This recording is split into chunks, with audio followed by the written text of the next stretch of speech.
Every year I make a video about the greatest lesson that I learned that year. And I usually feel pretty confident about what I'm going to talk about by September. Because each year of my life always seems to have a theme, and the lesson that I learned always seems to continue through the rest of the year. But not this time. Welcome to the show, which you can also check out right up there. I got all the way to December 31st and still didn't have anything. And after digging really deep, I realized the answer was right in front of me the whole time. The answer had stayed hidden from me because I was doing the reverse of what I was meant to be doing. I was meant to be changed. I was meant to keep growing. After climbing up a mountain, after learning to be a better man, after growing into someone new and gaining new skills and habits, I started to revert, to return, to fall back down the mountain from who I had become, from how I had changed. When a flower grows, it doesn't shrink back down to a seed. When a building is built, you don't go and unbuild it to get the original pile of material.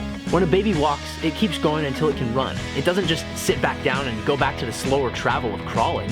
When you become someone different, when you learn something new, when you're changed for the better, you don't go back to where you were before just because it's comfortable or regular. We didn't come this far just to come this far. I didn't.